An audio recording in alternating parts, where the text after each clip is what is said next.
Kudus bekerja lebih lagi di tengah-tengah ibadah kami. Engkau lebih lagi Tuhan mengoreksi setiap hati kami. Kami rindu Tuhan mendengar dan mengerti hati-Mu, mendekat dan mengerti hati-Mu dalam hidup kami Tuhan. Roh Kudus hadir di sini,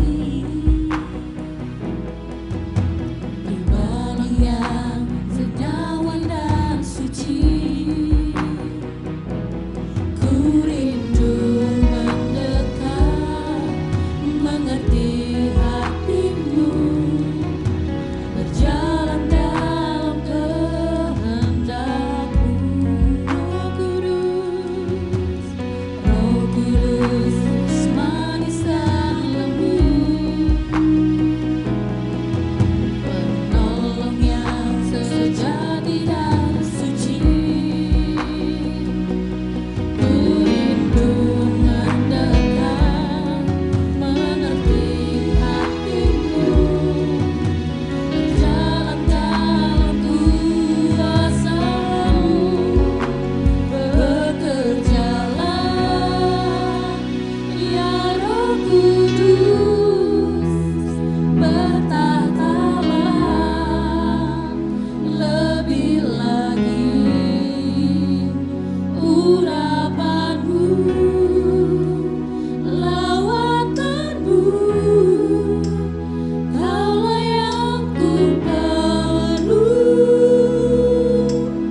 Roh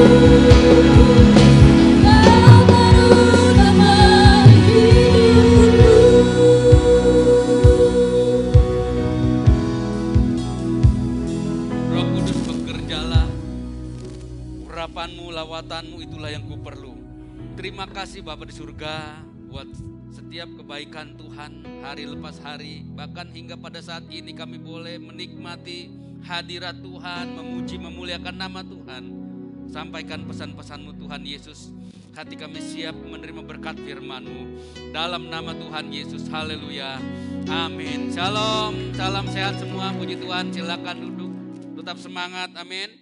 Bapak Ibu jemaat yang dikasih Tuhan, kita terus belajar dari firman Tuhan. Karena kekristenan bukan sekedar agama, tetapi ada satu tujuan, bagaimana kekristenan itu memiliki tujuan menjadi serupa dengan gambar dan rupa Kristus. Amin. Itu sebabnya anak-anak Tuhan, kita memasuki bulan ini, saudara, di penghujung 2020. Kita renungkan lagi bagaimana pertumbuhan iman kita, bagaimana pertumbuhan rohani kita. Amin. Kita mau menjadi anak-anak Tuhan yang terus naik, menjadi Kristen yang matang, memiliki kedewasaan secara rohani. Ya. Mengapa kita harus dewasa dalam Kristus? Bapak Ibu jemaat yang dikasih Tuhan, saudaraku, orang yang dewasa adalah orang yang sudah dapat diberi tanggung jawab. Karena mereka mampu menghandle, mampu mengelola, mampu menjalankan tanggung jawab itu. Di dalam bimbingan pranikah, orang yang belum dewasa belum boleh menikah. Karena masih kanak-kanak. Kanak-kanak belum bisa bertanggung jawab. Jadi usia boleh dia memiliki umur yang cukup, tetapi penerimaan akan tanggung jawab belum tentu, saudara. Nah, makanya dikatakan mengapa kita harus dewasa dalam Kristus. Saudaraku, jadi kedewasaan ini tidak diukur dari usia, tapi dari penerimaan akan tanggung jawab. Orang yang dewasa adalah orang yang memiliki pengetahuan, orang yang berkarakter, orang yang berintegritas, orang yang siap, orang yang bertanggung jawab. Itulah kenapa kita anak-anak Tuhan menjadi orang percaya bukan sekedar label predikat Kristen, tetapi naik lagi, saudara, terus meningkat di dalam kedewasaan kematangan secara rohani. Amin. Nah, saudara, kita masuk di dalam Efesus pasal 4 dikatakan kenapa, mengapa kita harus dewasa. Efesus pasal 4 ayat 12, ayat 13. Dari belakang masih bisa melihat enggak? Kalau tidak, buka aja di Alkitabnya, saudaraku. Ternyata, saudara, Alkitab kita ini luar biasa. Kita dibentuk, bukan hanya diproses, tetapi diperlengkapi. Amin. Dikatakan untuk memperlengkapi orang-orang kudus. Bagi apa? Pekerjaan pelayanan. Bagi pembangunan tubuh Kristus. Saya dan saudara adalah tubuh Kristus yang siap dibangun. Amin. Untuk pelayanan, untuk pekerjaan Kristus. Bahkan dikatakan sampai kita semua telah mencapai kesatuan iman dan pengetahuan yang benar tentang anak Allah, kedewasaan penuh dan tingkat pertumbuhan yang sesuai dengan kepenuhan Kristus. Ini luar biasa, saudaraku. Pak, saya sudah dewasa tapi belum penuh. Setengah. Tingkat kedewasaan yang penuh. Saudara, yaitu sesuai dengan kepenuhan Kristus. Kata kepenuhan Kristus di sini adalah kita harus terus mengejar hadirat Tuhan. Bukan memperbanyak kegiatan atau program. Tetapi kita ada dalam hadiratnya. Itulah isi hati Tuhan. Kita mau mengalami kepenuhan Kristus. Kenapa banyak saudara hari-hari ini orang Kristen sekedar beribadah aja. Saudara rajin-rajin ya, tekun ya, setia ya saudara.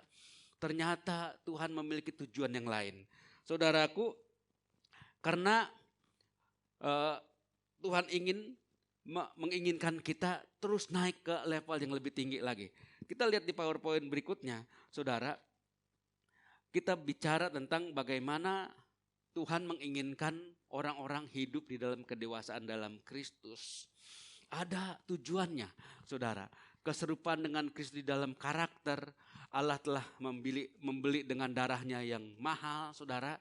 Artinya anak-anak Tuhan, orang-orang percaya, kita bukan sekedar membuka hati, menerima Tuhan Yesus, diselamatkan. Saudara, itu bagus saudara. Itu adalah tahap awal. Nah ternyata saudara, mengapa kita harus bertumbuh menjadi Kristen yang dewasa? Bukan hanya dewasa tapi menghasilkan buah, menghasilkan karakter yang sesuai dengan apa yang Tuhan mau. Inilah yang Tuhan rindukan hari-hari ini, bukan sekedar proses atau tahap keselamatan. Yang penting saya sudah selamat, keluarga kami diselamatkan, selesai. Saudara, ini berbicara bagaimana orang Kristen, orang yang memiliki sifat ego yang masih menguasai hidupnya. Yang penting saya selamat. Kata penting itu adalah sesuai dengan keinginannya, kebutuhannya. Yang lain masa bodoh, urusan yang lain. Ini adalah Kristen egois. Kristen egois, saudara, membuat orang, saya kasih tahu ya, Kristen ego adalah membuat orang sok tahu, nggak mau diajar, ibadah sesuka hati, ke gereja aja kalau ada kepentingan, hanya menjadi pusat perhatian. Nah, kematian daging adalah mutlak. Kenapa? Saudara, kita harus mematikan daging ini. Jadi ego itu saudara. Ya, sebelumnya masih tadi bahwa Tuhan menginginkan ya orang-orang hidup dalam kedewasaan Kristus saudara. Karena apa? Karena Tuhan telah membeli kita dengan darahnya yang mahal. Telah lunas dibayar dengan korban Kristus di kayu salib. Agar orang percaya berdaya guna. Amin. Berdaya guna ini berfungsi melakukan kehendak Tuhan. Nah orang percaya beralih dari diri sendiri egosentris kepada gaya hidup dan prioritas kerajaan Allah. Itu yang Tuhan mau. Kenapa? Karena orang-orang yang ego ini, orang-orang yang tidak mau dibentuk, orang-orang yang sok tahu, kesombongan adalah merusak hubungan yang langgeng. Saudara, merusak tatanan yang sudah ada, yang sudah terbangun. Ketika manusia hanya memikirkan kepentingan sendiri, maka sebuah hubungan menjadi dangkal dan rusak. Itulah Tuhan tidak mau komunitas rusak, hubungan satu sama lain tidak terbangun karena masih ada roh ego. Saudara, seorang penulis yang diurapi Tuhan, Charles R. Swindoll, mengatakan bahwa yang membedakan kekristenan dengan kepercayaan atau agama lain adalah tujuannya. Tujuan dari kekristenan atau iman Kristen adalah menjadi serupa dengan Kristus. Agama lain mengajarkan pertobatan, tetapi hanya di dalam kekristenan mengajarkan lahir baru, dilahirkan kembali. Amin. Dilahirkan kembali merupakan proses supaya kita meningkat menjadi Kristen dewasa. Nah, jadi konteks kekristenan bukan sekedar menjalankan kewajiban agama, ibadah yang lahiriah, melainkan kita diajar untuk berakar di dalam Kristus, itulah kedewasaan. Ya, amin. Nah, artinya apa? Hasilnya kita mengalami keserupaan dengan Kristus. Saudara, banyak orang hari-hari ini, orang-orang percaya memiliki ketidakdewasaan dan hidup sembrono. Ini membuat iblis mendapat tempat berpijak dalam kehidupan mereka. Yang terjadi jika ada terpaan, mereka baru datang kepada gembala. Sementara mereka tidak sepenuh hati mengikuti Tuhan. Bahkan saat keadaan baik mereka tidak mentaati gembala. Itu yang terjadi keadaan hari-hari ini di gereja. Saudara, kenapa? Mereka hanya sebagai Kristen pertobatan. Yang penting saya diselamatkan. Jadi roh egonya menguasai kehidupannya. Hari ini kita mau hidup dalam pola kerajaan Allah. Memiliki daya guna, dipakai Tuhan dengan luar biasa. Amin. Itulah sebabnya hanya orang-orang yang terus naik, orang-orang yang matang rohaninya, orang-orang yang dewasa yang diberi tanggung jawab. Pertanyaannya, bagaimana supaya orang percaya menjadi Kristen yang dewasa, saudaraku? Nah, kita melihat bahwa apa berkatnya kalau kita menjadi anak-anak Tuhan yang dewasa. Lihat PowerPoint-nya. Ternyata Tuhan telah taruh. Tuhan telah memfasilitasi ya kita dapat mengakses karunia-karunia dari Tuhan. Urapan bahkan merubah manusia menjadi mudah dibentuk kepada gambar dan rupa Kristus. Ini adalah orang-orang yang membuka hati untuk terus menjadi Kristen yang matang. Naik lagi ke level yang lebih tinggi menjadi Kristen yang dewasa. Karunia diwarisi, urapan serta manusia ini mudah dibentuk. Karena apa? Karena kita ada keterbukaan di alam roh. Ketika orang percaya memiliki ketidakdewasaan, hidupnya sembrono, inilah tempat berpijaknya iblis. Susah diatur saudara. Ya, jika terjadi terpaan baru datang ke gereja, baru membutuhkan gereja saudara. Sementara ketika mereka senang, mereka perginya ke mall, ya, lagi bergumul datangnya ke gereja saudara. Nah, tidak mentaati gembala. Jadi tidak punya prioritas dalam hidupnya. Sehingga ibadah itu nomor sekian saudara. Tetapi puji Tuhan, orang-orang yang hadir pada pagi hari ini, orang-orang yang mengkhususkan bahwa hari perhentian yang kudus, hari Minggu adalah hari beribadahnya orang Kristen. Jadi bukan KTP-nya aja Kristen, saudara, tapi orangnya juga Kristen. Ada di tempat, di gereja ini ya, saudara. Prioritas kerajaan Allah, fokusnya kematangan rohani. Saudara, bagaimana orang percaya menjadi Kristen yang dewasa? Saudaraku, ada tulisan yang mengatakan disiplin rohani. Disiplin rohani bahasa Latinnya nanti kita belajar ya. Itu di bagian yang berikutnya saudara. Nah, saudara, untuk terus kita memiliki kematangan secara rohani, menjadi Kristen yang dewasa, ternyata ini membutuhkan disiplin. Para olahragawan menjadi juara, orang-orang yang berprestasi, tidak serta-merta dia langsung berhasil, sukses, berprestasi. Tetapi ada satu yang namanya disiplin. Proses bagaimana dibentuk, jadi proses itu tidak melupakan hasil. Proses ini tidak membohongi hasil. Kenapa? Ketika prosesnya dia jalani, maka dia akan menerima hasilnya yang luar biasa.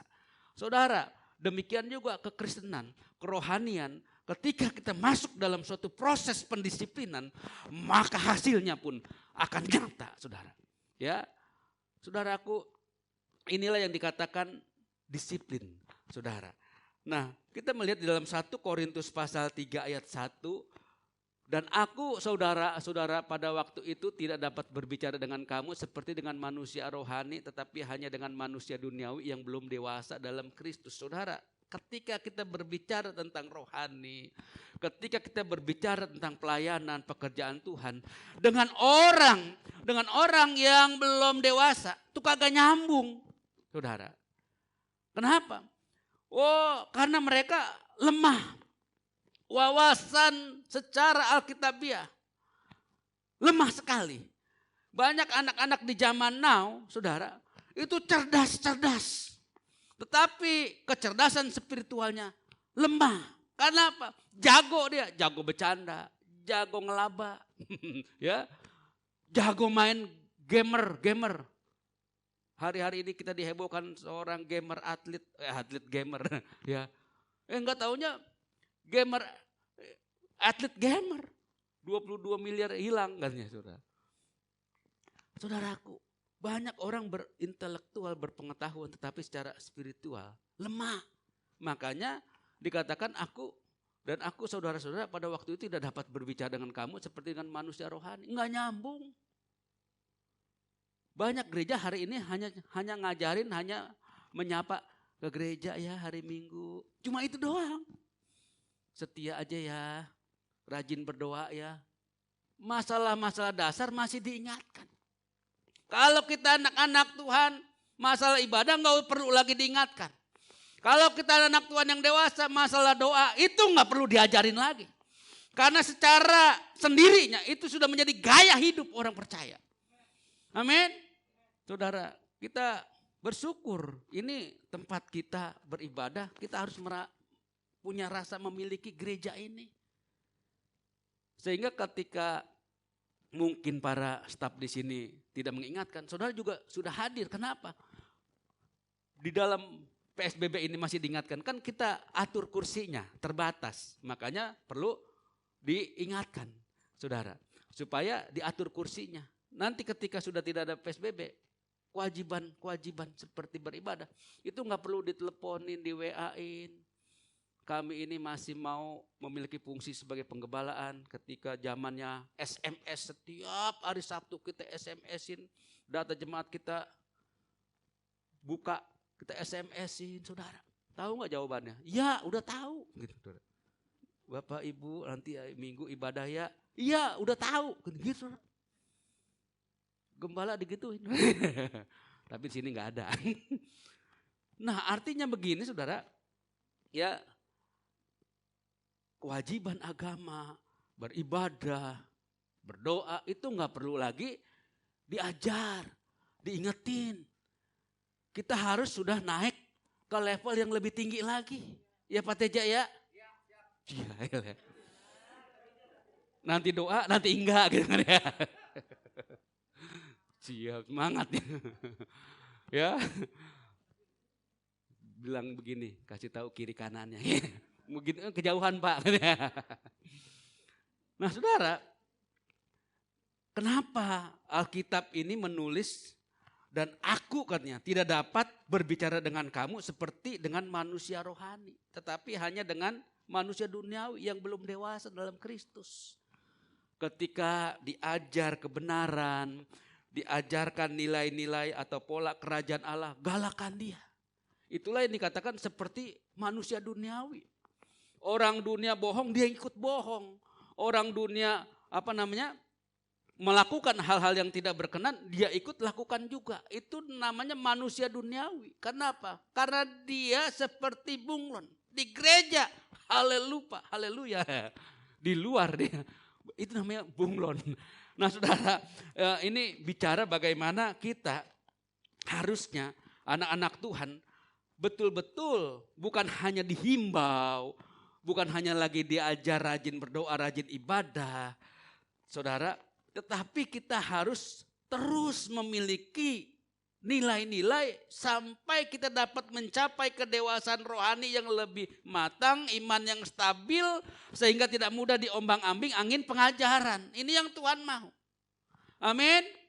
Yang berikutnya Efesus pasal 4, saudara. Supaya apa?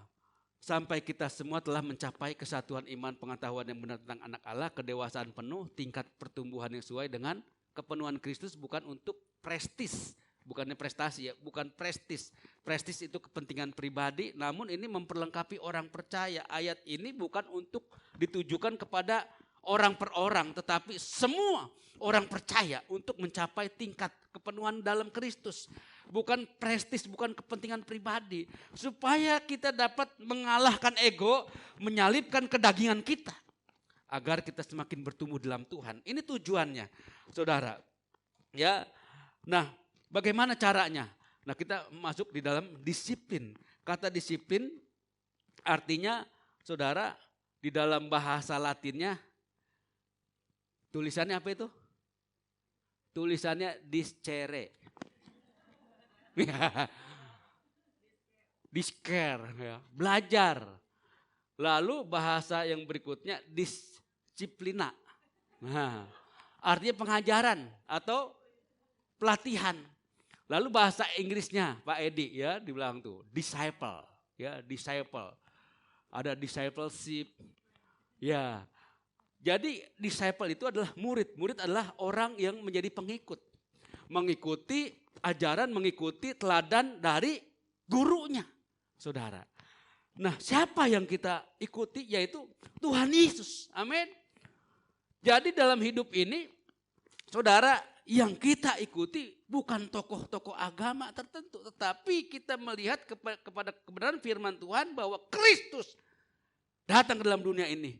Supaya kita bukan hanya diselamatkan, tetapi menjadi kembali serupa dengan gambar Allah. Ya, saudara, inilah yang dikatakan mencapai tingkat kedewasaan rohani. Nah, kita akan melihat bahwa di dalam kekristenan ketika anak-anak Tuhan semakin dewasa rohaninya, dapat firman, saudara, dia sejahtera. Firman disampaikan, pengkhotbah menyampaikan dengan antusias. Dia sukacita, bahkan diaminkan. Berbeda dengan Kristen bayi. Ketika firman disampaikan, dia tersinggung. Tuh kan nyinggung gua kan. Tahu aja nih, pendeta gua jarang ibadah. Gitu saudara. Tahu aja nih, firman Tuhan ini. Gitu saudara. Kenapa? Karena bayi rohani. Coba buka di Alkitab Ibrani 5 ayat 14. Ibrani 5 ayat 14. Saudara. Yang berikutnya tadi. Tetapi makanan keras. Setelah ini ya, buka. Ada tadi di PowerPoint ini. Tetapi makanan keras adalah untuk orang-orang yang dewasa. Katakan amin. Ketika kita dengar firman disampaikan, kita tidak bicara tentang wah nyinggung, wah perasaan saya nggak enak. Bukan saudara, ini bicara bagaimana kita merespon. Ketika respon kita benar, hasilnya luar biasa, hasilnya berbeda. Ada kuasa yang bekerja, ada urapan Allah mengalir dalam hidup kita. Ketimbang kita bereaksi ketika dengar khotbah, kita tersinggung, saudara, langsung nunduk saudara. Pulang gak mau salaman. Begitu ketemu pendeta yang khotbah, buang muka. Ada pemulung lewat, diambil. Makanan keras adalah untuk orang-orang dewasa. Karena mereka memiliki panca indera yang terlatih untuk membedakan yang baik daripada yang jahat. Anak-anak Tuhan yang dewasa itu terlatih. Sehingga tidak mudah jatuh di lubang yang sama. Karena apa? Dia terlatih. Bisa membedakan ini yang baik atau ini yang tidak baik. Amin. Saudara, orang yang sudah terlatih, orang yang tidak perlu lagi diajarin. Pak, nanti doa ya, Ibu, nanti datang ya ibadah hari Minggu. Pembicaranya pembicara besar. Pembicara besar itu yang perut kakinya besar. Ya. Banyak Kristen zaman now diiming-iming. Ya. Bagaimana ya supaya gereja lama rame? Panggil artis gitu. Wih, khotbah berjam-jam, selesai kagak ada minta tanda tangan. Tapi kalau artis nyanyi 2 lagu aja, tepuk tangan pada selfie. Begitu turun minta tanda tangan. Saudara, kita sudah tidak lagi seperti itu. Karena apa? Panca indera rohani kita sudah terlatih. Ini kewajiban kita, bukan hanya kewajiban tetapi kita memiliki fokus kepada Tuhan. Kita mau kehidupan kita, rohani kita semakin matang, semakin dewasa, semakin bertumbuh. Ada hal-hal yang disampaikan mungkin ini memberkati kita. Kita gak tersinggung karena itu sangat memberkati hidup kita. Kita butuh firman. Saudara, karena dalam hidup ini kita tidak bisa memilih-milih. Oh ini buat saya, oh itu buat si Anu. Tuh Pak, dengerin tuh firman Tuhan tadi. Gitu saudara. Istri juga ya, suami mungkin saling singgung menyinggung. Tetapi kita anak Tuhan, kita harus mencapai namanya kesatuan iman. Mencapai pengetahuan yang benar tentang anak Allah. Sama-sama saudara, ketika tidak ada lagi gesekan suami istri. Karena apa? Sama saudara. Lalu saudara mampu mencerna makanan yang keras. Ada bahasa Latin ya, bayi itu apa? Nevios. Lalu kalau dewasa dikatakan apa? Teloi. Terlatih. Fokusnya pada akar masalah atau penyebab. Ini orang yang dewasa. Maksudnya apa? Fokusnya kepada akar masalah. Hari-hari ini begitu banyak orang-orang Kristen mengalami pergumulan, masalah dalam keluarganya, masalah keuangan, masalah kesehatan. Saudara, ketika datang ke gereja, kita tidak hanya mendapat informasi dari pihak yang bersangkutan, tetapi kita minta pewahyuan yang dari Tuhan. Mengapa orang ini bergumul masalahnya ini terus? Mengapa orang ini bergumul dengan problema penyakit atau kesehatannya, masalahnya ini terus? Oh, kita minta tahu dari Tuhan akar masalah yang kita cari. Penyebabnya mungkin pola hidupnya yang tidak baik. Kerohaniannya yang tempo-tempo saudara. Tempo-tempo rajin, tempo-tempo enggak. Kita cari akar masalahnya supaya bisa dibereskan. Banyak orang hari-hari ini minta instan. Ketika ada masalah datang ke gereja, datang saudara. Minta diberesin masalahnya. Emangnya kita montir, saudara ya? Kita cari tahu apa penyebabnya, akar masalahnya kita benahin. mungkin Bapak Ibu kurang setia dalam Tuhan. Ada sesuatu yang Tuhan taruh mungkin. Kita nanti akan belajar tentang pencobaan itu datangnya dari iblis. Pencobaan itu hasilnya negatif. Pencobaan itu adalah ambisi. Tetapi ujian dari Tuhan datangnya nilainya hasilnya positif untuk kemuliaan Tuhan. Untuk kepentingan dan Tuhan dimuliakan. Ujian itu akibat dosa. Karena apa? Keinginan yang ingin dicapai. Ketika tidak tercapai, terjadi dosa, saudara. Tetapi ujian itu menghasilkan kemuliaan Tuhan. Datangnya dari Tuhan, saudara. Supaya apa? Iman kita naik lagi ke level yang lebih tinggi.